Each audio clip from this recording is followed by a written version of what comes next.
welcome back to the Wandering Star Farmhouse. My name is Jeanette, and today I'm going to introduce you to some new animals that we've gotten on our farm and a bonus of some new insects as well. Our friend's barn cat had kittens, and so Jeremy brought home a new kitten for us one night. We introduced him to Smokey, our other cat, and hopefully they can work together to keep our homestead rodent and pest free. That's what they are here for. So in honor of that, we named our kitten Bunker Buster. We actually saw it on a Aquabats show episode, and I was like, that's hilarious. Our next cat is going to be Bunker Buster. Happy hunting, Bunker Buster.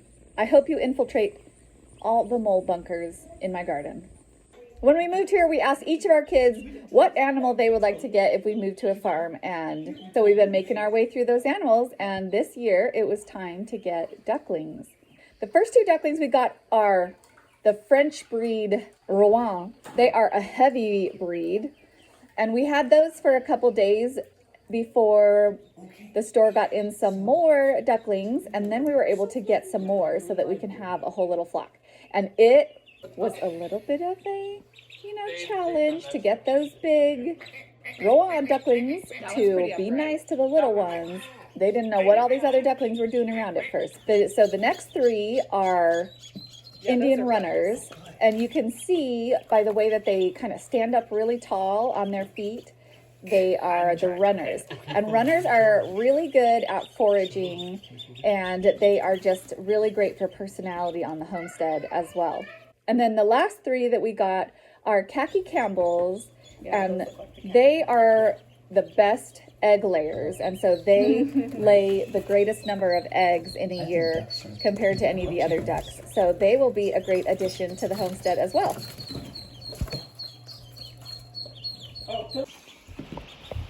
Now they're not drinking.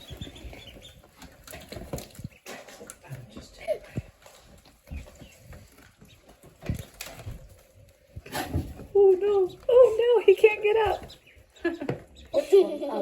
Then our Delaware chicken, Della, got broody on us again and started sitting on eggs. If you remember last time, she didn't actually successfully hatch any of her eggs, and we got her a little flock of chicks from the store. But this time it looked like there was a little bit more success happening. Della, I hear a peeping sound. I hear a peeping, Della. I know. Yeah, I know, but where's the peeping? Can you show me your baby? I hear it chirping, but it's not hatched yet. And so we came out one morning to find that she had successfully hatched. Do you have a chick? A little buff-colored chick. Now, the rooster was an Americana. We had candled these eggs, and most of them were unfertilized. So this chick is part Americana, and then maybe part Buff Orpington or something else. Okay, let's put her little wing under. Put her under the little wing. Here we go. There we go.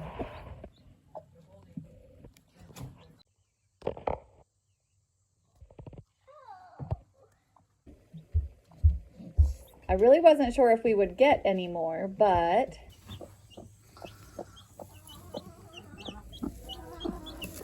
so this dark colored chick, her mama was a Mystic Moran, and we actually hope that one of these chicks will end up to be a rooster because we lost our rooster a couple of weeks ago. That's actually why most of these eggs that Della sat on were unfertilized. Broody too now? Our last recent addition to our homestead is not an animal, but insects. Quite a few insects. Our kids found this bee colony that was making its home on this overhang of our neighbor's house. Jeremy gathered up his supplies and gathered up some beekeeping superhero power and went to go attempt his very first cutout. Now, luckily, it wasn't much of a cut out. It was a cut down, so that simplified the process for him. But still, if you've never worked with bees before, it is really intense. And want it to just drop. Especially in this situation when you're totally disrupting their whole home and colony, they get pretty feisty with you. And Jeremy did a great job.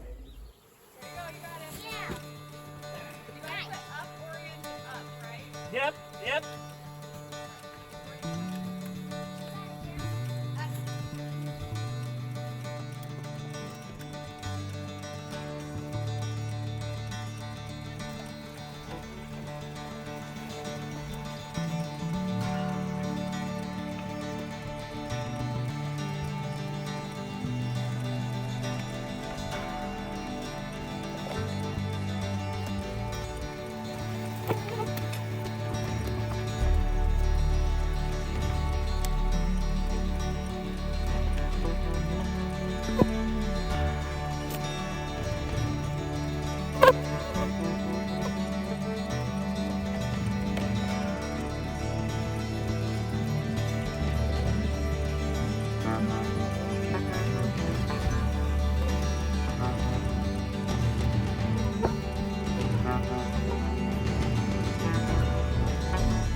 Okay, I did do a little bit of screaming and running around like a chicken with my head cut off because I got some bees in my bangs. Bees in your bangs, better than bats in your belfry.